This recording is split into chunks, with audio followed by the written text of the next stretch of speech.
right, we have a lot of folks in here, so why don't we get started just to respect everybody's time?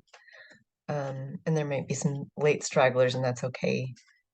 Welcome to the final webinar, public webinar in a series of, I want to say 4 or 5 webinars, if I don't have my numbers wrong, hosted by the Minnesota Pollution Control Agency. My name is Anna Peters. I'm with DeYoung Consulting Services, and I've got a couple colleagues on the webinar here from our consulting team, Vanessa Steele and Amy Snetting.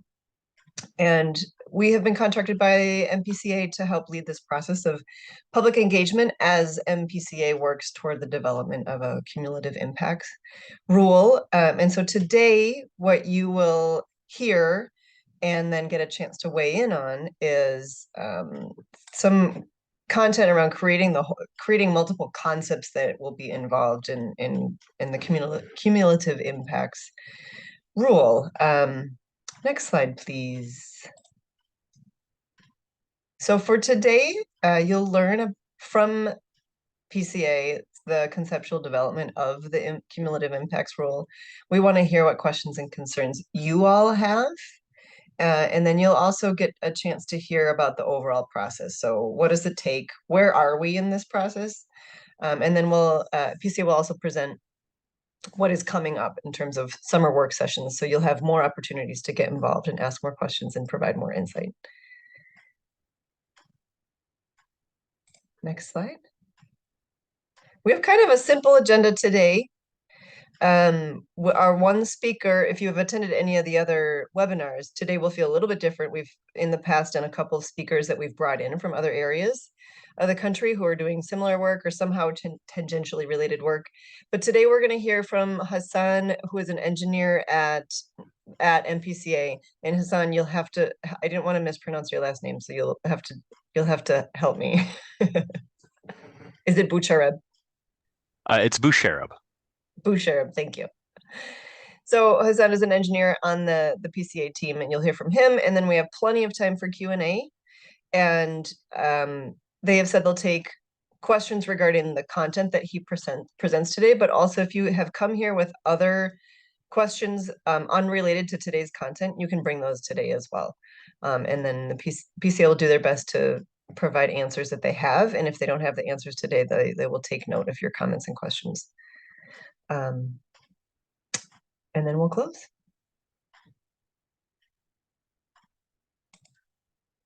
And I think I'll pass it over to PCA to go through the background in the process.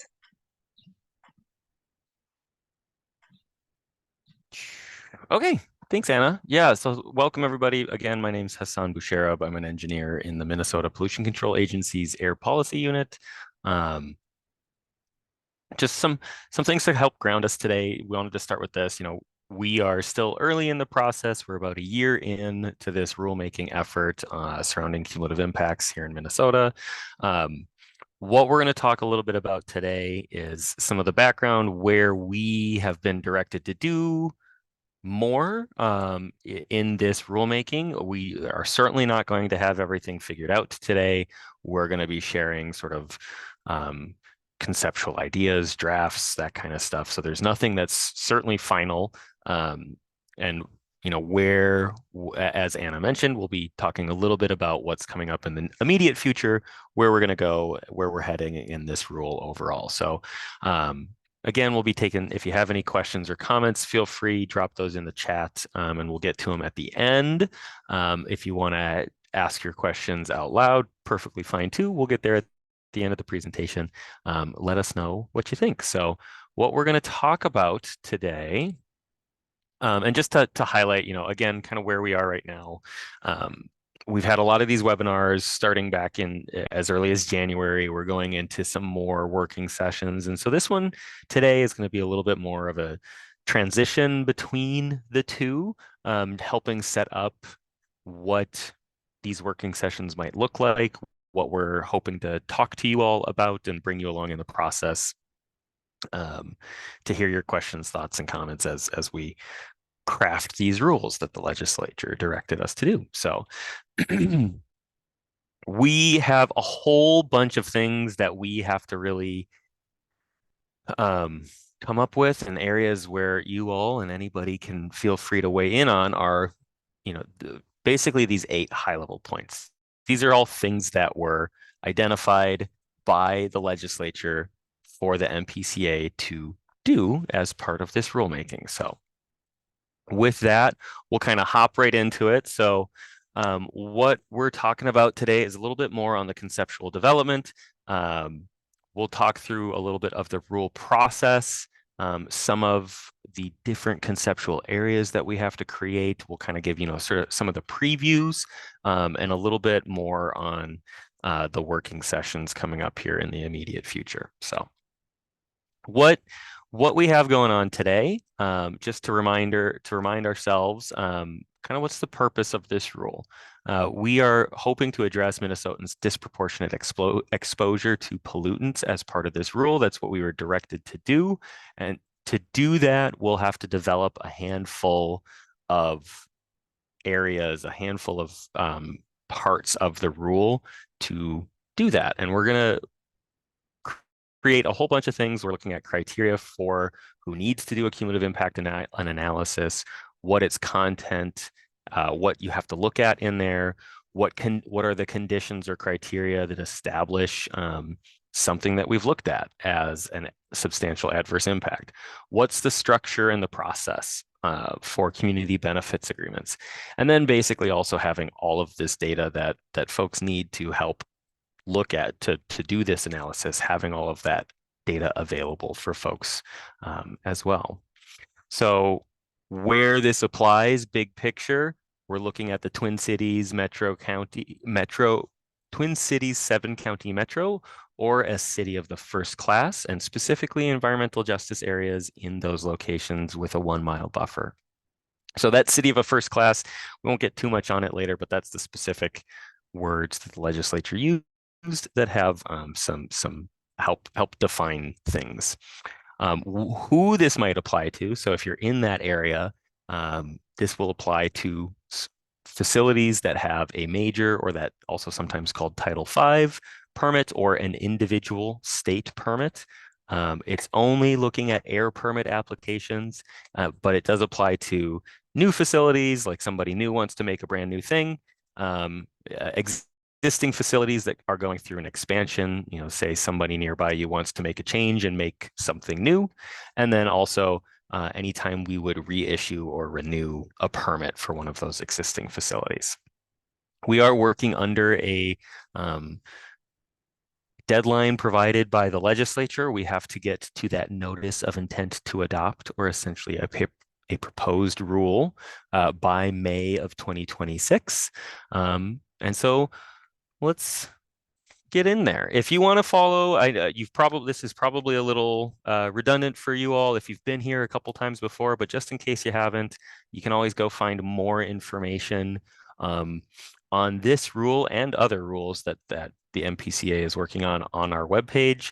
You can follow the link there. What that'll do is identify all of the current projects that are going on, including the public rulemaking docket. You can sign up to receive emails. You can pick and choose the ones that you're interested in, or you can choose all of them. It's really up to you. You might have gotten, you all might be already signed up if you got this email and you heard about this webinar through one of the Gov Delivery emails. But if you haven't, sign up there. It's probably one of the best ways to get the most up-to-date information. There's also a specific webpage for this rule in particular. You can find that there. You can find a couple of the different things that we've posted. You can find the comments that we've received already. You can find a link to go look at the previous webinars we've presented, or have been presented in the past. So you can find a whole bunch of information on that website. Where we are now, again, we're kind of right in the middle of it. We're about a year in. We've had the initial request for comments with a handful of community meetings throughout that. Right now, we're in the development phase where we're looking really to flesh out some of these concepts, really think about and figure out what we want this to look like. And then including webinars like this, working sessions in the near future, other opportunities for, hearing what you all want to tell us what you all think is important. So, and again, we'll get to the final or the sort of proposed rules in May, sometime later in the fall for the final rules after we go through all of the parts of the public notice that happened there. So with that, that's sort of baseline where I wanted to make sure we all knew we're on the same page. Next, let's talk about creating these concepts. So what we're actually trying to do in the rule. In the 2023 legislative session, the legislature created or directed MPCA to do these rules. In some cases, they were very specific. They gave specific directions like where these rules will apply, environmental justice areas in the Twin Cities, 7-county metro, Rochester and Duluth, the types of air permits they apply to, those major federal and state permits that MPCA issues. And, just this isn't an exhaustive list, but just as one example, when public meetings happen. So there were some things and a handful of them that the legislature were fairly specific about and said, this needs to happen, or these are the parts of the rules that need to be there. And then they also left several areas up to MPCA to establish or to create in this rulemaking. And this is a lot. So this is essentially, okay, we've said do a cumulative impact analysis. Well, what does that actually mean? That's what we have to come up with. And that's what we're trying to talk to you and hear about from you all, what you think is important. So what actually does that analysis look at? We have to come up with community benefit agreements, but the legislature said, MPCA, you create the process for entering into those agreements. You create what's the potential content of those agreements. And then they also said for a whole number of parts regarding public participation, they said, it's up to you to create, here's the boundaries, here's the rules surrounding how things have to be made available for public review, how public comment periods might have to happen for different parts of this process.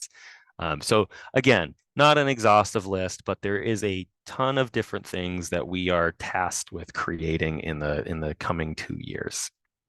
So let's think about this in kind of a bigger picture. So eventually we're working, these are still works in progress, but we hope to have some nice helpful graphics available for everybody here in the near future, but this is just the start. If we were to start at the beginning of the process and work our way down, what might this actually look like? I thought this would be really helpful for both for myself and then for everybody else as well to help kind of orient some of the bigger areas. Some of the bigger areas being the parts that we might be able to actually think about and kind of take a piece for today or for a working session in the future and say, we know there's like a ton of stuff to think about. Let's just take a little bit smaller and take a smaller chunk of it and work on that today. So we already know there is the permit types that this apply to, the locations that it applies to, but then we have to start thinking about, well, who has to do one of these cumulative impact analyses? And there's some parts in the rule that says create some benchmarks. So define those benchmarks surrounding stressors, environmental stressors, maybe different permit information that says this is when an analysis is needed. And also at the same time, create a petition process. So, how do communities, how can they specifically request that an analysis is done, even if it doesn't necessarily meet those benchmarks that we still have to define. So either way, just to help show, if one of those things happens, then a cumulative impact analysis would be needed.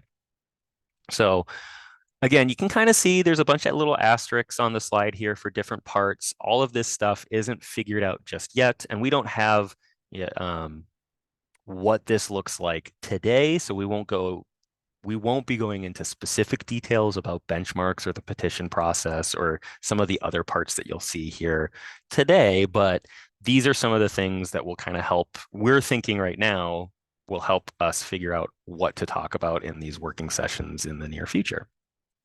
So, um, like I mentioned, one of the other areas is public meetings. The legislature, this is, I think, a really good area, and we'll get into a little bit more detail here today about these. This is one area where the legislature was pretty specific, but also left some things up for us to decide as well. So we have to define, MPCA has to define the methods for these meetings and handling comments. The legislature said, if you have to do a cumulative impact analysis, then you need to do at least two public meetings, one before and after. We can do, that's a minimum, so it's at least two. Additional meetings can be added or could be or may be added. But then we get to the actual analysis itself. What do we have to look at? When you do the analysis, what ends up becoming, considered that substantial adverse impact? What's the threshold? What's the bar that we're comparing against that for all of the things that we look at? When does that count as too much or substantially adverse or something along those lines? Uh, um, and then if that happens, then we get to finally the community benefit agreement. And again, another area we have to create the contents and the process. And then the major piece here is that if you get all the way through this process, there is a substantial adverse impact. You get to the community benefit agreement phase. If you can't reach an agreement, or if we can't get there, then MPCA is specifically directed to deny or can't deny that permit, or we can't issue that permit. That is the subject of this whole process. So we have big picture. We have a lot to come up with, and it kind of fits into these 8 sort of little buckets. Thinking about that, these webinars were one way, but this all kind of started back in July. We had a request for comments out there. We didn't really have any concepts. We kind of just put out what the legislature said we were directed to do. We did get a really good turnout. We got just under 350 or just about 350 different comments. You can kind of see the breakdown there. I'm not going to go into too much detail about the specifics of those comments today. We talked about those, or if you're interested, you can go check out. We gave a summary of these comments back in November of the previous year. You can find the recording, I believe, is on our MPCA YouTube page. But just to give you and highlight some of the big sort of big thoughts, big ideas from that request for comments.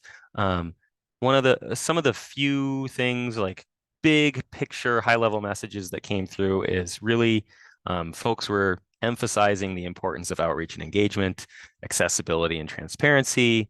And then when anything came to a decision, having clear guidelines out there, explanation, making that really transparent for folks to understand why and how something has happened. So a little bit on outreach and engagement, again, kind of big picture concepts there was the making sure that it's inclusive, it's transparent. We have the availability of translators to make sure everybody who wants to participate can participate, making summaries of those feedback available. So the comments that we received, again, go check out that webinar that we had back in November where we gave our summary of the comments. Some of the other big pictures, and again, this is not gonna do justice to all of the comments that everybody gave us, but some of the bigger areas, we got a lot of comments on what should be a part of or sort of surrounding cumulative impact analyses in general. So some of the big picture items there were making sure that those are accessible or understandable for the public. This is going to be something that applies to an area. If you live in one of those areas, it seems reasonable that you would want to be able to understand what we're looking at, what people are looking at.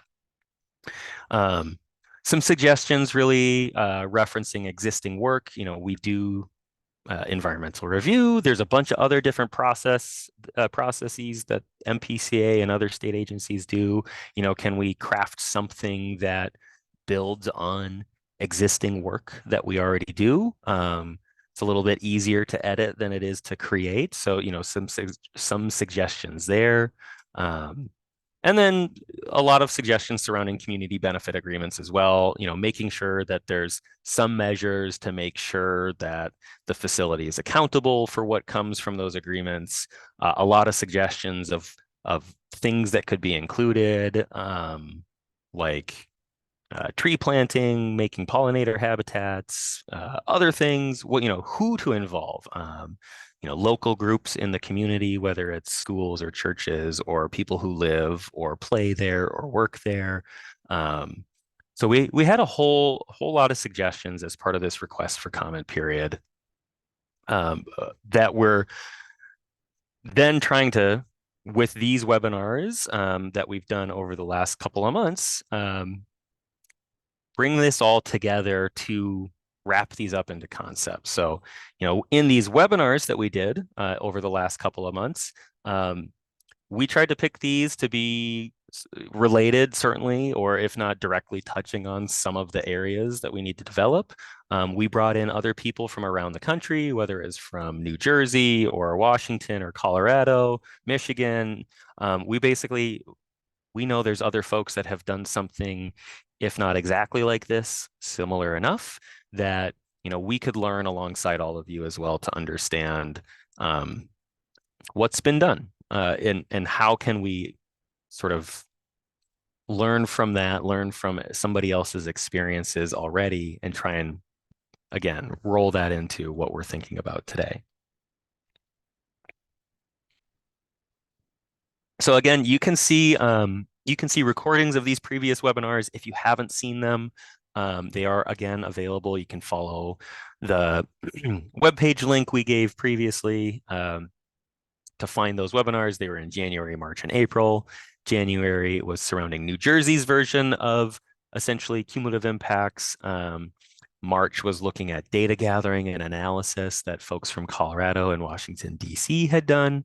And then we learned how community-centered agreements from places like Flint, Michigan, and large development projects around the country. We had speakers talking to their experiences there. So again, really trying to, in these working sessions that are now coming up, bringing together those comments that you all submitted, plus what we've learned in these webinars from external folks.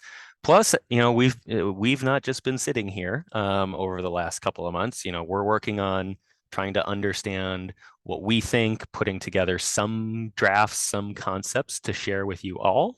So that's what coming up will look like. We're hoping these working sessions are going to be similar to these webinars, slightly different though. So it's going to be presentations by groups here at MPCA. We have a large team of folks working on this rule, working on this project to put together this information. We'll have outside facilitation. We'll have the lovely folks from DeYoung help us out here again. And again, this is going to be really the conceptual stage, right?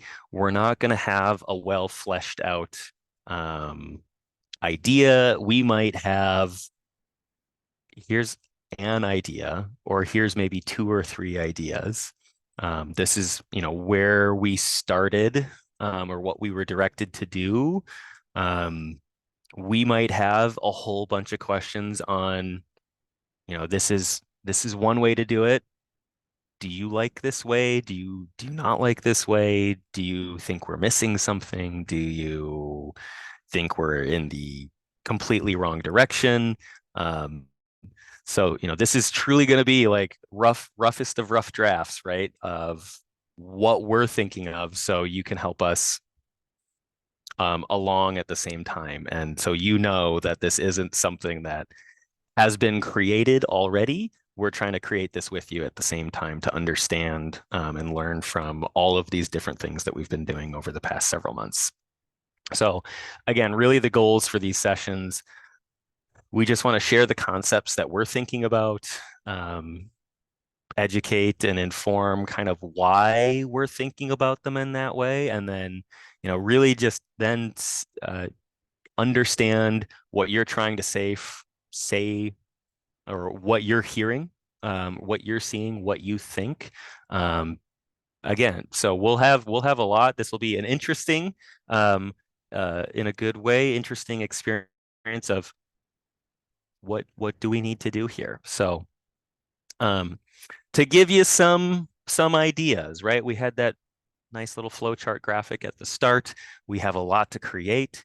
How do we break this whole program that we have to create into something a little bit easier to think about? So just some initial thoughts here. And if you have any suggestions or you'd like something in particular, I encourage you to drop those in the chat too. But at least some ways we're thinking about this is, what are the indicators? What are the data that we use in a cumulative impact analysis? So we might have something a little bit more on what we are thinking about. We saw a lot from New Jersey, for example. We saw a lot from what you all suggested in comments about things that we could look at in this analysis. We know folks are interested in community benefits agreements. So thinking about what goes into that process, how does that work? Again, we heard a lot from folks from Flint, Michigan, and from groups that have worked with other developers to do something like community benefit agreements. So we might have an idea or two of how we think about that. Beyond the data, helping thinking about the benchmarks for when that analysis is needed. What does that look like? What are the different ways that a project at a facility or that a facility permit, a facility's permit application could be brought into this process?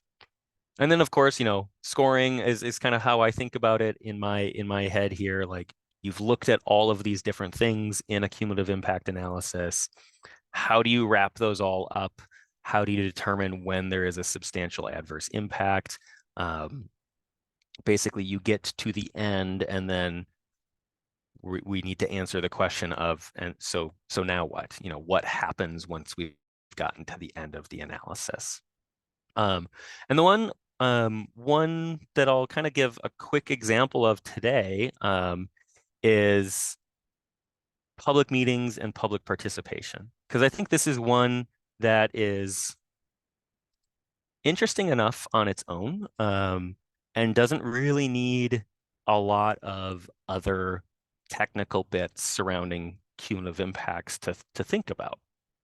So when we look at what the legislature gave as a skeleton for public meeting requirements, they had a handful of things that said applies to the permit applicant, and a handful of things that applies to MPCA. So we have a bunch of requirements for the permit, right? They have to have at least 2 public meetings, one before, one after. There can be additional meetings. They can sometimes combine the meetings if there's more than one permit that they're coming in for. But then it's also on MPCA to approve or deny those requests to combine. And we can also add requirements to a permit regardless. If they're in an environmental justice area, we can have requirements that say hold meetings for information sharing and discussion. There's requirements for public meeting notices, like they have to be at least 30 days beforehand. The permit application, or the permittee, the facility has to give notice to MPCA at least 45 days before, because then we have to post that notice on our website 30 days before the meeting as well. So there's a handful of things that are kind of like back and forth here. And then there's also some things that are again, the legislature left up to MPCA to figure out. So if we're at a public meeting, the permittee, the permit applicant, has to provide opportunity for robust public and tribal engagement, and accept comments as directed by MPCA from any interested party. The legislature said, we'll establish those methods for holding the public meetings. So, what does robust public and tribal engagement mean? How do we put that into rule to say these are the things that need to happen, at a minimum, at a maximum? There's a whole bunch of concepts here that we could think about, and then surrounding comments as well. What is a what should be made available for comment, right? Again, we had some directives and some questions here. So are there specific things that should be presented at this meeting, right? These are surrounding cumulative impact analyses. It's a little clear, or it's clear that at one meeting, you might talk about the cumulative impact analysis itself or the need for it. And then at the other meeting, you might talk about what's the end result of that analysis. Are there other things that should be presented at those meetings as well? So I think, again, these are some of the questions that we're thinking about, and we'll have some concepts or ideas to share with you all in these future working sessions, to then hopefully spur some questions and comments in your mind as well. So, and just as a quick side note here too, we have something called this in-person meetings for information sharing. These aren't sort of specifically public meetings. What should we establish for those, right? The words of the statute are a little, what do we want to talk about? What should be done in these cases? Again, kind of, do we set a minimum? Do we set a maximum? Kind of what's all of these different things that we could think about? So with that kind of a preview, we will have our first working session, and unless this has changed, but I don't think it has. The first working session we're planning for July 10th. This is going to be on the indicators or the data used in a cumulative impact analysis. So we might be talking about some things like the different exposures or stressors that a community experiences that we could or should use in this analysis. We're really hoping for some of the goals of this session is hoping to get some meaningful discussion with you all. We're going to try and certainly hope to. You've already given us feedback, or some of you have certainly already given us feedback here or in other circumstances. And we'll try and bring that into the session as well, so you don't feel like you've are having to repeat yourself, right? So we're hoping for that meaningful discussion. We want to hopefully make sure that at these sessions you understand and you feel confident that the feedback that you do give us is going to be used in refining the concepts that we're putting together. Currently, the details are in the works. We're, I think, thinking for this first one that it's going to be an in-person meeting somewhere in the metro area. Specifics, timing, location, all TBD. But again, if you want, make sure you're signed up for that. The email list here, you'll get all of the data surrounding the time, location, and all of the additional thoughts that go into it there. So that's it. That's all that I had for today. So I will, I think I've seen a few questions kind of come in through the chat. So why don't we go there? I'm going to take a sip of water real quick, and then we can start at the top.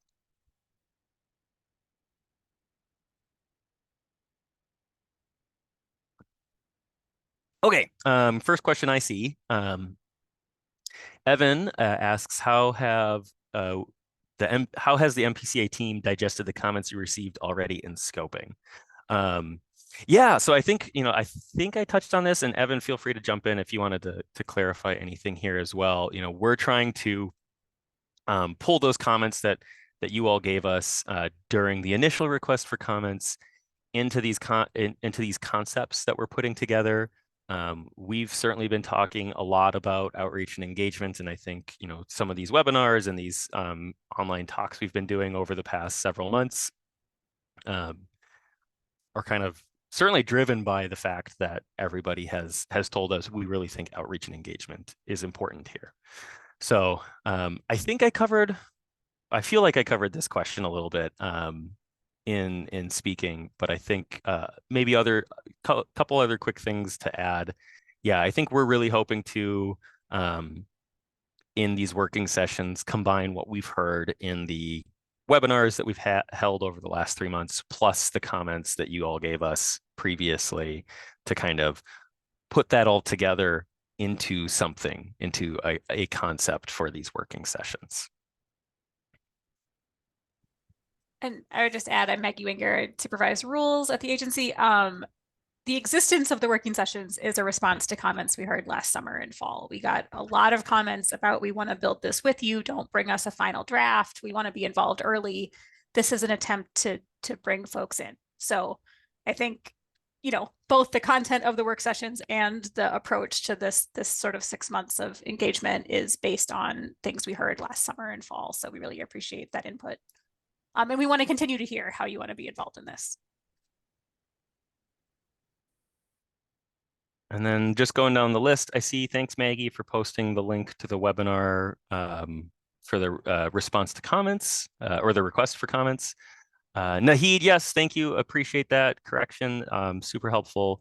Nahid referenced or suggested using the term places of worship instead of churches. Absolutely. Thank you.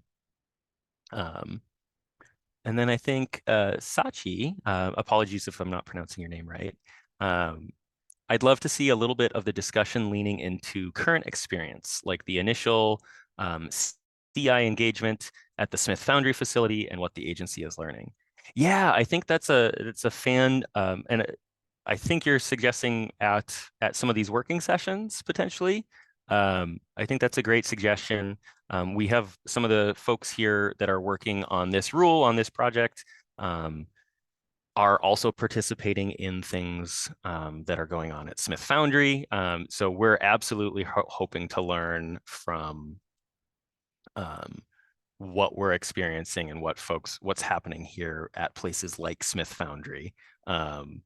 What we are learning from those experiences to kind of wrap that into this process moving forward, because it's certainly in the area, I believe, if I remember correctly, that would be covered by these rules once they're finalized. So yeah, it's sort of a great example of something that's happening today that can be really informative and helpful in figuring out how we want to think about things for that area moving forward.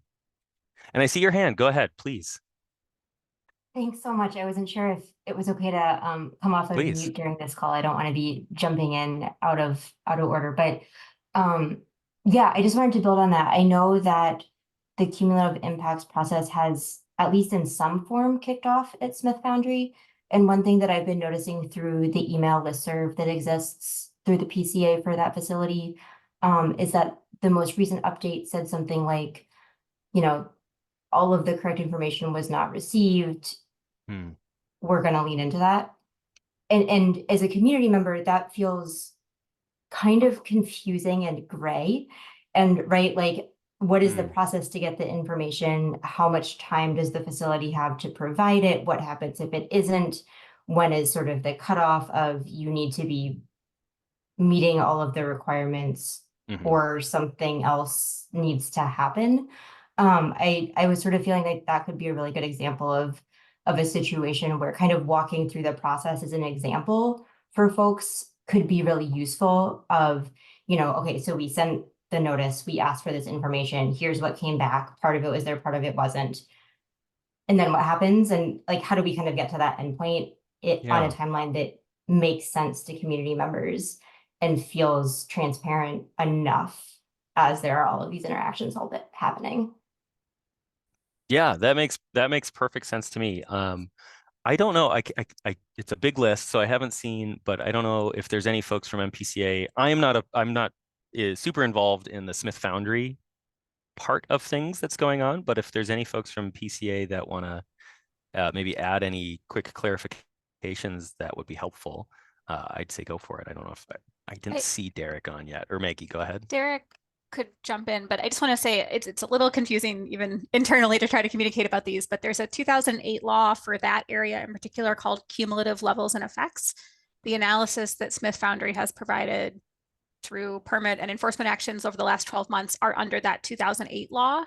They will also be subject to the eventual rules that we're developing right now called cumulative impacts, but they're not a perfect match. And so I think there's totally lessons there, and we want to bring those forward into this rule, but they are kind of moving forward under the existing law, the old law that will still be there, that only applies to the Phillips neighborhood in Minneapolis. So I think that's a little bit tricky for us to figure out too, of what are we going to learn in this process that informs future decisions. But we can certainly think about current permit actions and how to bring those into the working sessions.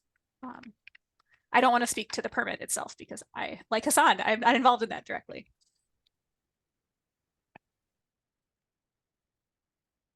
Perfect. Okay. So yes, but again, good suggestions. And I think especially, I think Sachi, that was a great example of, it's helpful when you all are telling us, well, we're certainly trying to think of all these things as well, but what you all tell us is important to you is really helpful, so we can make sure we're understanding those areas as well, and making sure we can try and accommodate and build that into this rule, into this whole process. Next question I see is Sasha asks, will there be staff from MDH, the Minnesota Department of Health, at these working sessions? Yes. Certainly we have some folks from MDH that are a part of this team as well. The plan is for essentially these working sessions, a topic that MDH is helping us think through. We're hoping, we're planning that those sessions would include folks from MDH that are participating as well.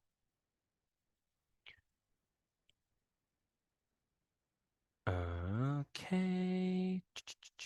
Kent, why don't you go ahead? I see your hand and you've turned on your camera while I'm reading through chat. Go for it. Ask your question or comment. Yeah, so my understanding is that for around the Smith Foundry, that they are currently engaged in a permitting process. Mm-hmm.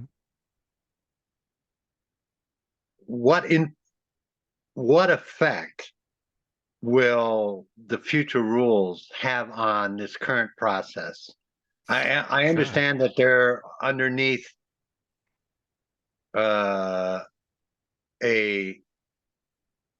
it's like, how can you say, yeah, you're permitted to pollute this neighborhood? Because clearly they are, and they're as part of the permit process, they were asked for certain things and they said, no, we're not going to do that. And so it's like the owners of the current owners seem like they're reticent to address past pollutions. And so it does not seem like they're good actors. And so the future rules may be much more stringent. And if you've already given them a permit now, because I get the sense that they want to move forward fast because they don't want to be subject to more stringent rules in the future. And it's like, I think they should be subject to the highest possible stringency at this point to say, okay, you can shut down if you want, if you don't want to go through this process. Sure. Anyway, no, I think I just want to understand this. I get the sense they're trying to skate. Sure. No, I think it's a great question. I think, again, I don't know a lot of the specifics surrounding what's currently happening with the permit for Smith Foundry, but to the question of, how might these rules apply to them or to a facility like them moving forward? It certainly could.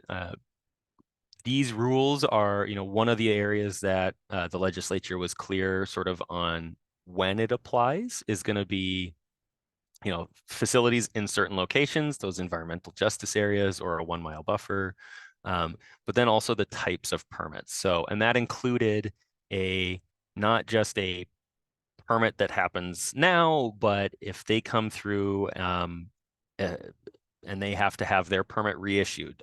Permits sometimes will expire roughly or generally every 5 years. Even if they haven't made any changes, let's say, permit was issued today, we finish these rules roughly 3 years from now and they're all final and we know exactly what they look like.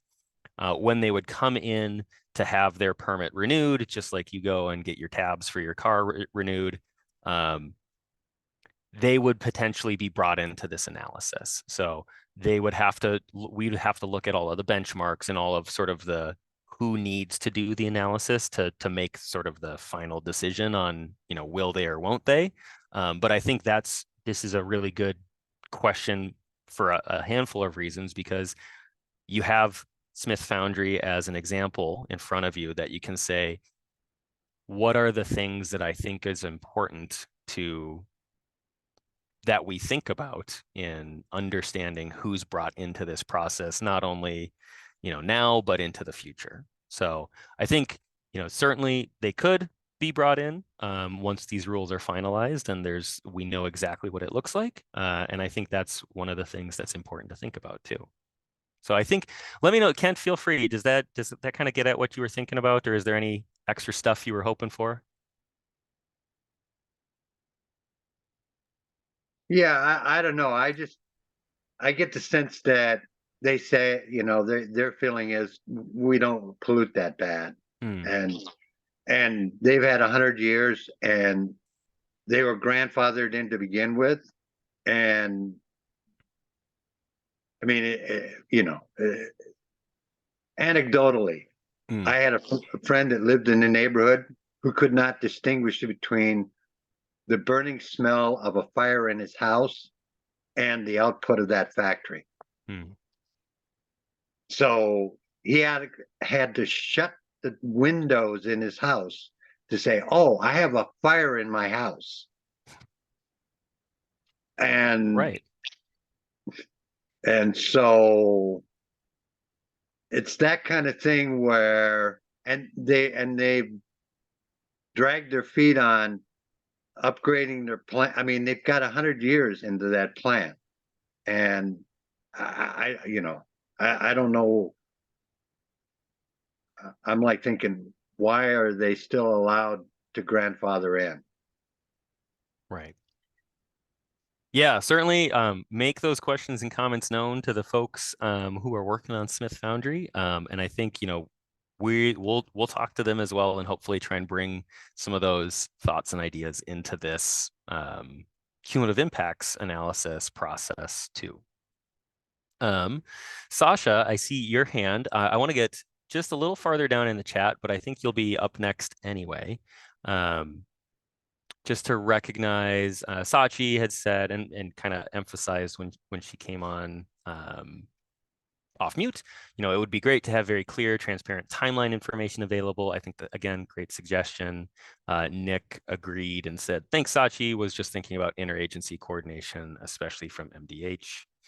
And then Sasha asks, also, as we get into having in-person meetings again, I would recommend hosting them in the evening when more people are available, and having food will help attract people.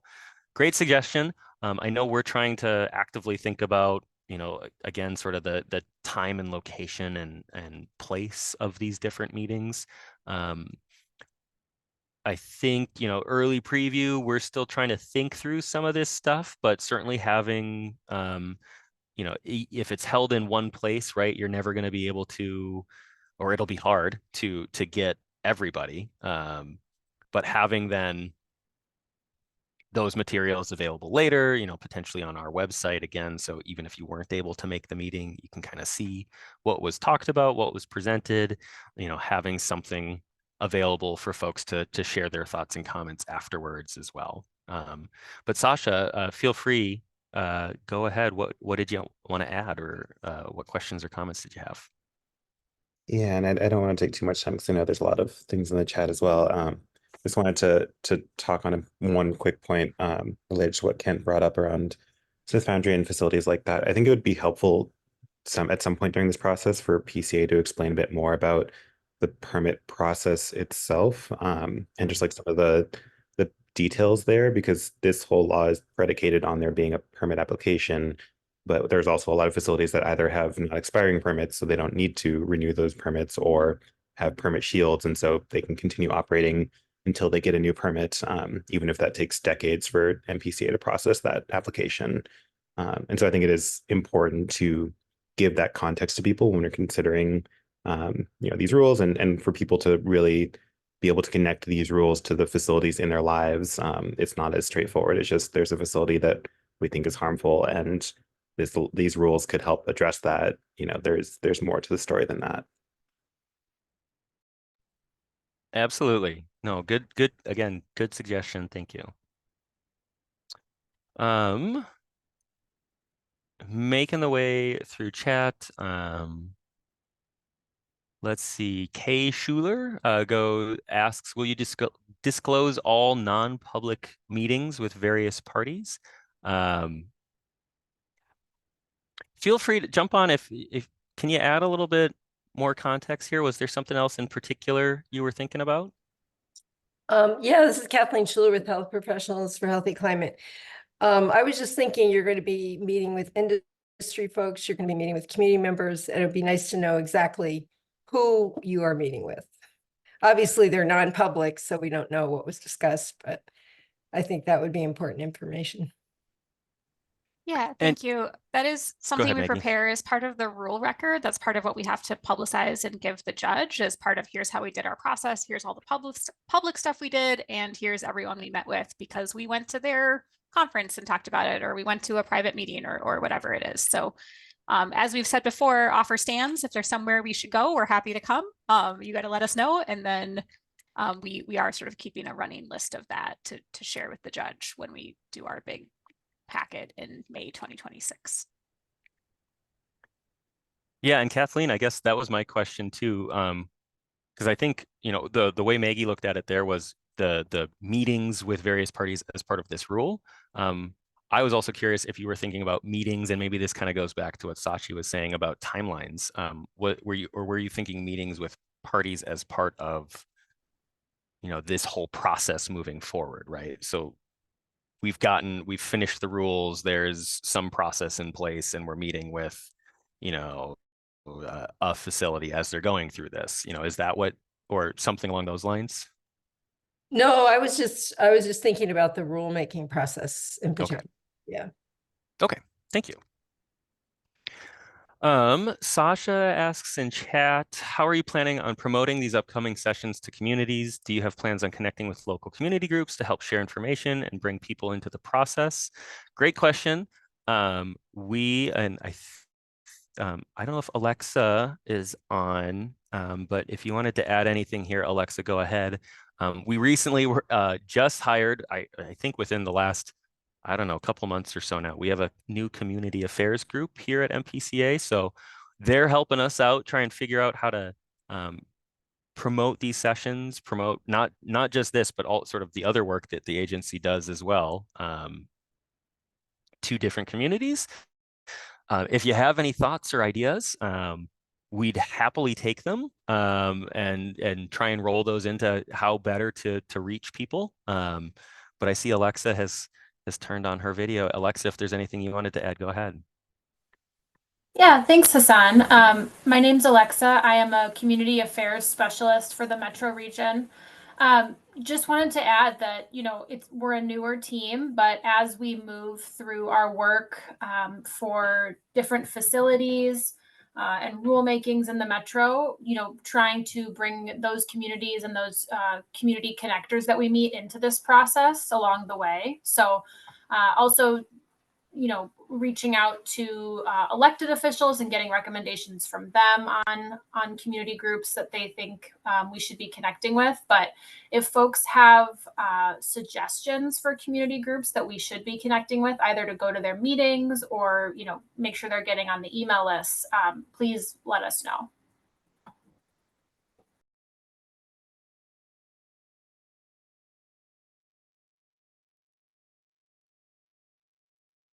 Okay, Claire asks, I heard you talk a lot about outside presenters and gaining knowledge through that. Will you ever be inviting community leaders or groups that were instrumental in passing this bill to present on their thinking around what this might look like?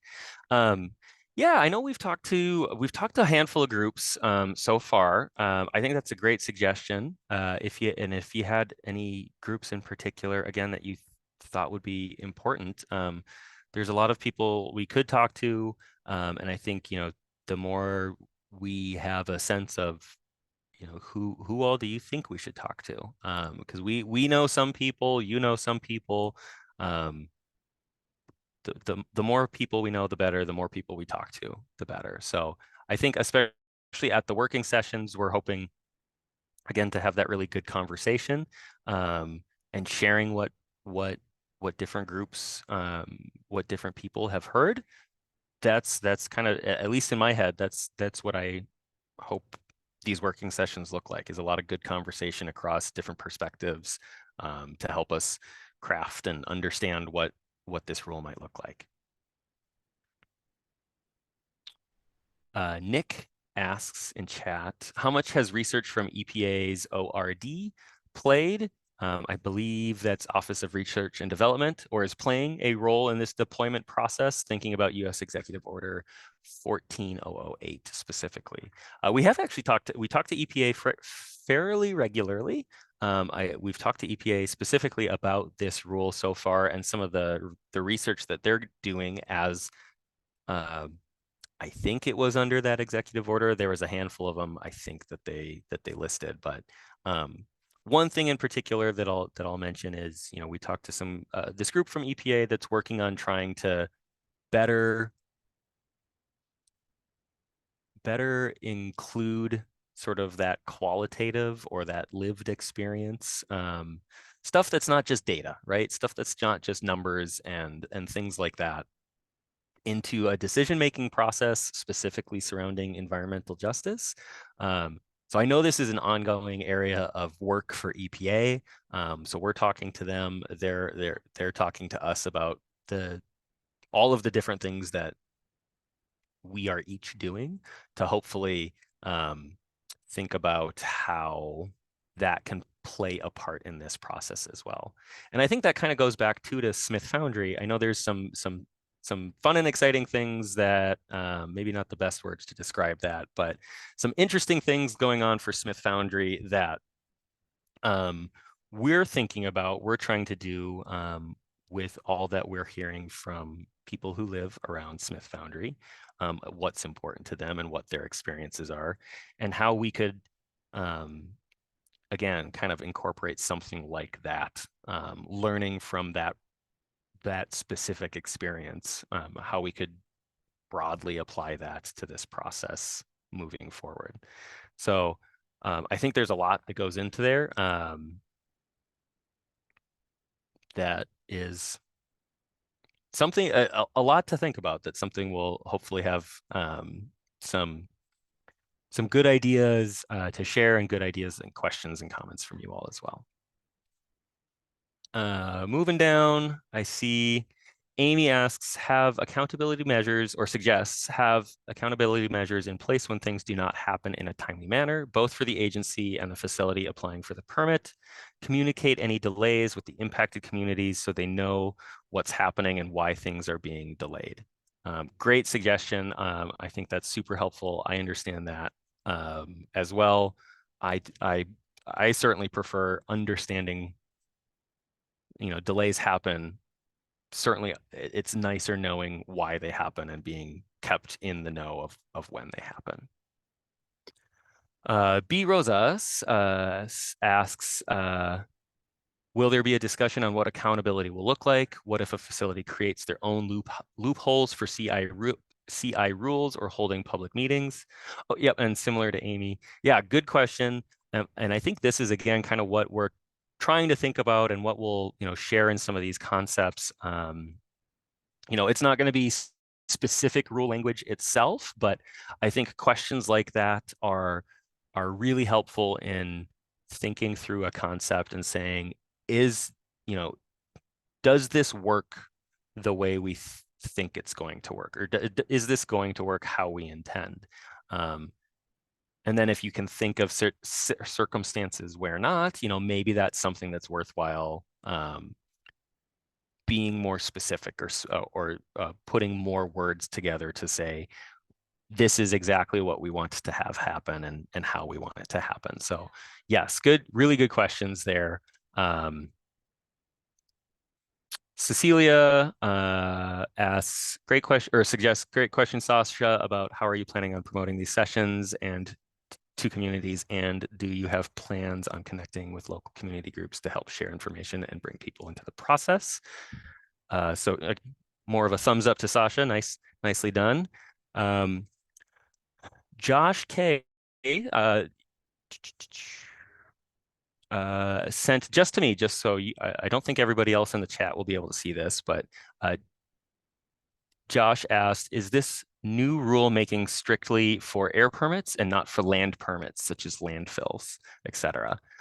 Yes, yeah, the legislature was clear. When this will apply is when a facility is applying for an air permit. Landfills is actually a tricky example. We won't get into much, but landfills also do apply for air permits. So they could be brought into this process because landfills do have an air permit as well. But just a quick side note there. Amy also asks, would this process apply to any permit amendments or just expansion/renewal of a permit? That's a great question. And this is, I think, an area that will benefit from some additional language to say exactly who or when or exactly what kinds of applications are subject to these rules. We have a wide variety of different application types. So it could apply to a handful of different amendments. One as an example of maybe where I think we don't necessarily need this is, there are administrative amendments, for example, that are to correct typos or change a name, or if a facility transfers ownership, they have to apply for an amendment to record that. Should that type of amendment be subject to this process? They're not really doing anything other than just changing the name on the piece of paper of who owns the facility. There's no answers to that question just yet, but I think it's a good question. The statute says it applies to expansions or new facilities or new construction, expansion, or reissuances of a permit. So I think exactly all the details, TBD. Evan adds, the question might be, MPCA, why are you still letting Smith operate when they are polluting in an unknown amount of toxic and metal vapors out the roof vents above the melting and pouring line? Good question. I don't have the answer to that right now, Evan. We can happily take that down and pass that on to the folks working on Smith Foundry. Amy Westbrook asks, will Alexa provide outreach outside of the metro region, and how will outreach in other parts of the state happen? Really good question. We have a couple, or Alexa, yeah, go for it. I see you popped on, go for it. You can explain this better than I can. Yeah, happy to. So I am actually part of a team of 4, and I have counterparts in Duluth and Rochester that are also responsible for Greater Minnesota. And so we'll be working with them to make sure that the outreach to community groups and community members extends into all of the areas that will be affected by this rule. And so the same offer applies if folks have community groups or connectors that we should be meeting with and connecting with. As a new team, we're working to expand and develop our own sort of contacts and expanding MPCA's contacts. And so I'm also happy to connect folks with Lisa, who's in Duluth, and David, who's in Rochester. Yeah, thanks. This is Amy. That would be great. I'm with St. Louis County Public Health, and it would be wonderful to have, I think you said Lisa's contact information. Yep, absolutely.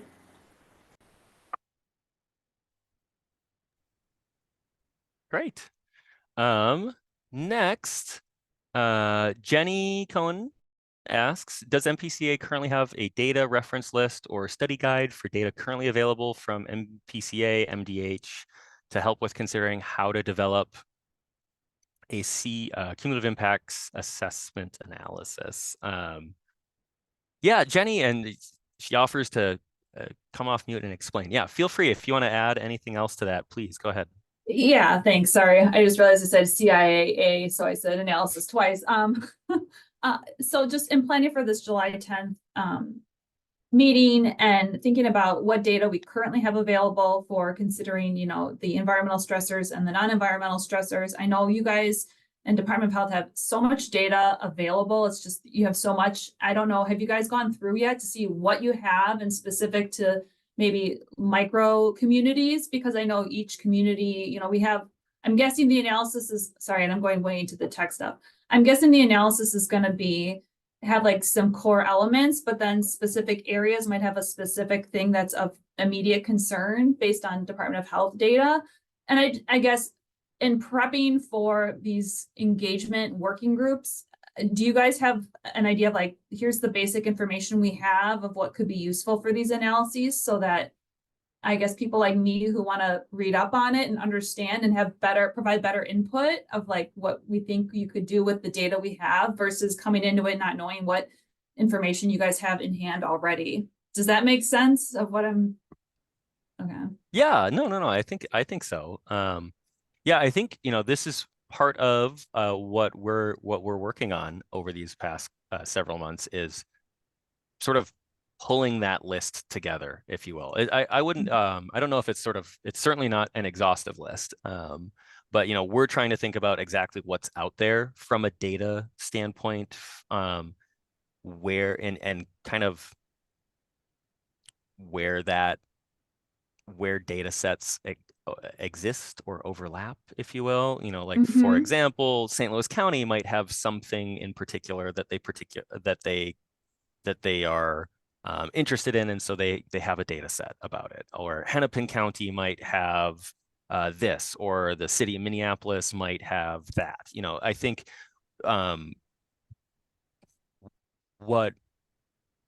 there's certainly nothing put together like that exists out there currently. Okay. But what we're trying to do, and or at least what I think we're trying to do for this session, is here's some ideas that we have. What do you think, for one? Two, is there something missing? Three, is there something that should or shouldn't be on here? You know, so there's kind of all of that stuff. Maggie, I see you're off mute too, if you wanted to add anything. Yeah, I think a couple things, you know, so the July session will be about indicators, right? So it's going to be about data layers to some extent, what's out there, what's available, what are the criteria for what should be in or out of the whatever kind of tool this ends up in. I think we know this is at least a 2-round conversation. One, I mean, this is a really complicated topic. We are trying to design it so that a wide range of people can participate in this session and in a way that we can use the input, right? So like, I think there's absolutely really high expertise data people out there who would love to get into like, well, what's the update schedule and what's the metadata and all of that. But like, we're trying to make sure there's a way to bring in lots of different kinds of input here. It's also not going to be like we leave that session at whatever hour of the day and that's just the last time we talk to you about it. So if you go to that session and you hear the conversation and later on you say, hey, you know, we were talking about this at the table a little bit, but I really want to follow up on the granularity of this data set, you know, we can connect you with those folks and make sure that input gets heard. I think we understand there's a lot of expertise out there. It is trying to bring together both really technical folks, less technical folks, people coming from different angles. And so we are trying to figure out, I think the intention is there's not going to be like pre-work for these sessions by and large, but we will host a session and then make materials available either because you want more time or you weren't able to attend in person and take kind of virtual comments on that. But we, even on our schedule, we have 2 rounds of indicator conversations because I think we just know it's pretty rich and there's a lot to dig into. So yeah, thank you. It's just gonna say like it might be helpful if like there's like a on your rulemaking, if there's like a links, like hyperlinks to here's some useful information to consider before the meeting, or here's where some of the stuff we're looking at for our initial ideas. Just yeah, no, great suggestions. Thank you. Thanks, Jenny. Okay, moving down the chat, Nahid asks suggests, I want to remind MPCA that highways and freeways need to be included in this whole process. converting existing roadways into highways and freeways, expanding existing highways and freeways, not just as fixed or stationary facilities, the physical components of the highways and freeways, but the vehicles that travel on them, cars and especially 18-wheel, diesel-fueled, highly polluting semi-trucks that cannot be electrified since technology does not exist and likely is unfeasible to electrify such large trucks. These mobile sources of air pollution that are part of the cumulative air pollution levels and impacts need to be included and addressed. Also, local impacts need to be included. Agencies like MnDOT get out of study of localized air pollution impacts by arguing that regional levels are met, which is cheating since highway/freeway traffic has localized impacts in terms of air pollution. Can you approach this work to prevent such cheating? Nahid, a lot of good stuff in there. Again, I think we are certainly limited here. The legislature said these are the venues that PCA you have to create for these rules. That being said, certainly just like we do in other aspects of agency work, we do consider, the impacts of mobile sources of air pollution like vehicles and cars and trucks and things like that. So certainly, those are not being ignored when we look at things like air quality standards, that we don't, it's not like we exclude that portion that in comparing to standards, air quality standards. That's all rolled into it. That's combined with everything else, whether it's an industrial facility, your car or your neighbor's car, or the furnace you have in your house that heats your home. So that's all part of the air. So absolutely, that is important. I think, again, good suggestions, good questions here about the importance of making sure we're thinking about things like mobile sources of air pollution. Claire, and I think this is, at least as far as I can see, the last question in the chat here. Claire adds, follow up on community group presenting and learning from the people who helped pass the bill. As far as who you could invite, Frontline Communities Protection Coalition, which is made up of the following organizations who have thought a lot about how and why this bill should happen. And I'm sure since they worked so hard to pass this, they have some ideas on how it should work.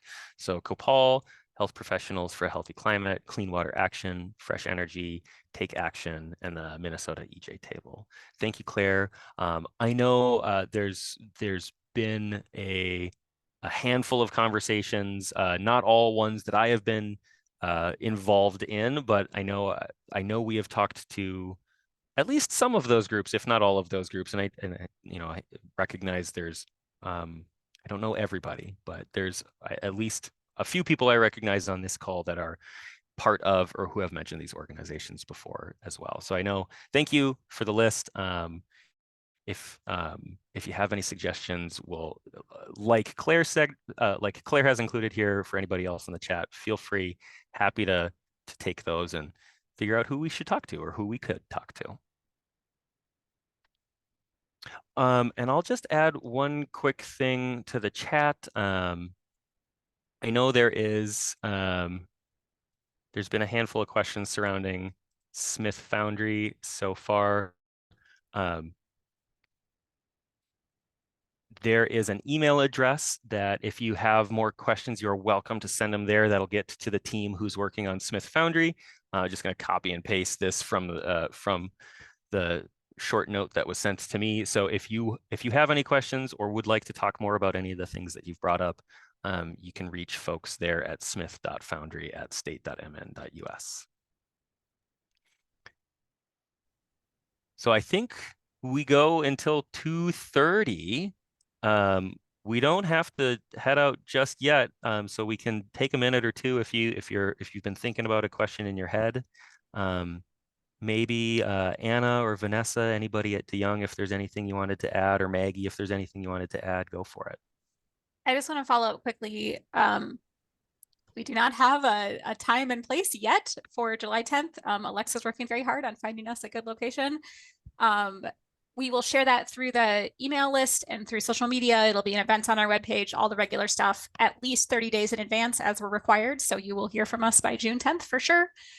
We have heard the request to sort of share the whole schedule as much as we can. We are doing our best. It's a lot of pieces moving on our side, and we want people to have good notice. We also don't want to put the wrong dates out and have to change them. So we will try to communicate them as far in advance as we can.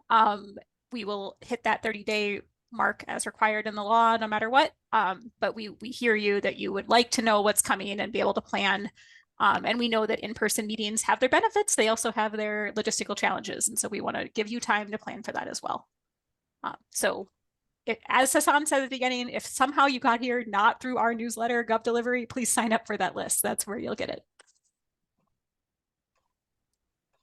I did notice a hand. Amy, did you want to, or maybe that was a carryover from previously? No, it was, I just wanted to ask real quick, have there been, I mean, I assume that all of this will go through the legal staff at MPCA too. So I'm just wondering about like if there are legal challenges, say a facility doesn't like this thing that's part of the cumulative and impact analysis process.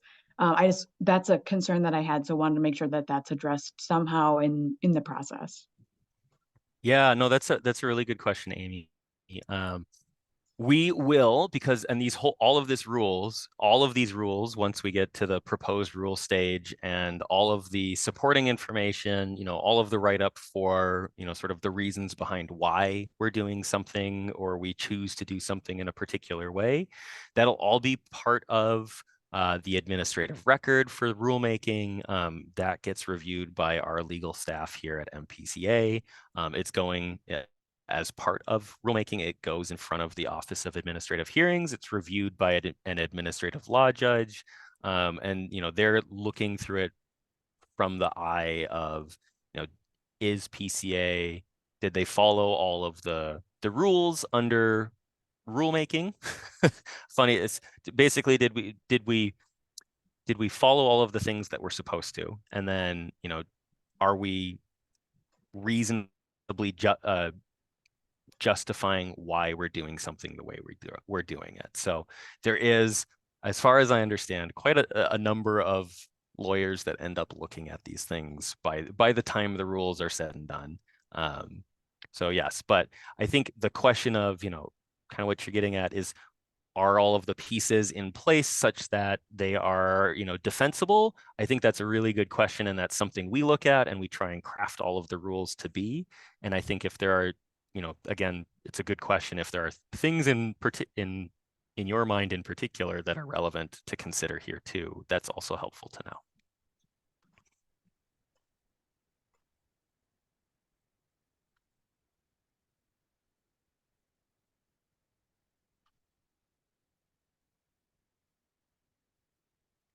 Anything else? Feel free. If you're searching for your mic, the mute button, feel free, take a little time. Otherwise, I don't know, Anna, Vanessa, if there's, oh, okay, I knew it. I just had to ask one more time. Well, no, I saw somebody who had asked about the air permit application process, and I feel like you guys have done a presentation at some point about like air permit applications. I didn't know if there was something like a link you could put to the rulemaking for those who maybe, if you already have something in-house, that might be useful for people. I think so. I think so. If not, we will find it and we can, I don't know, I'll stall for time while maybe Maggie or somebody else can search for a link somewhere. I'm sure you've done that at Conference on the Environment or something at some point, I'm sure. Yeah. Anyway, just to help other people who aren't as familiar with it. That was just a suggestion. Yeah. No, thank you. I Mm-hmm. appreciate that. And then Nick asks, a final thought I have, does MPCA or its working partners utilize insight from any economists during analysis of these hard to quantify metrics / qualitative measures? Hedonic pricing models for things like socioeconomic impacts and neighborhood valuations.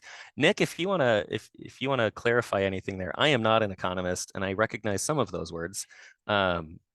But I know we do have a couple economists employed here at MPCA. Oh, and Nick says his microphone isn't working. Okay.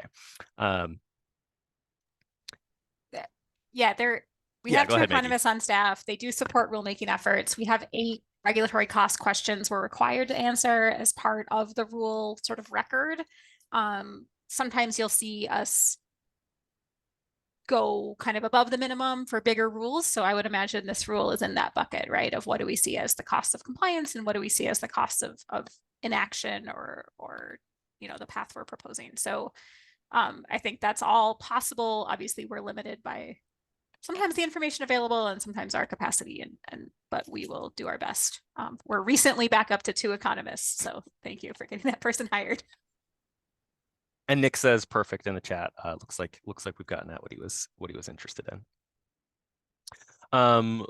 Last but not least, I see in the chat, Evan it says, I encourage MPCA to speak directly about race and class. The impacts are disproportionate on the basis of race and class and not just disproportionate. Yes, thank you, Evan. Good reminder.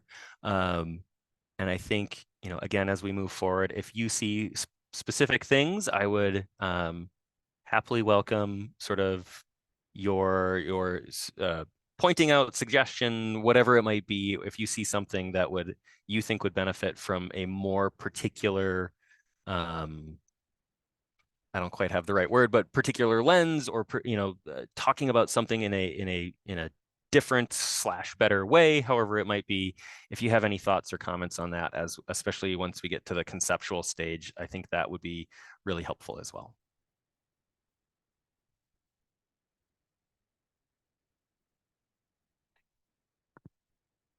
All right, 3rd time's the charm. Any last questions, comments that people have, want to offer? Or again, if DeYoung, Anna, Vanessa, Amy, if you want to add anything now, go for it.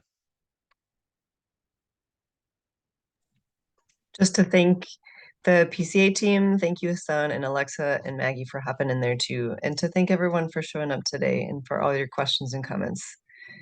They are appreciated. Okay, well, with that, why don't we call it a webinar, call it a day? Maybe not quite yet, but thanks again, everybody, for coming. Until we talk next time.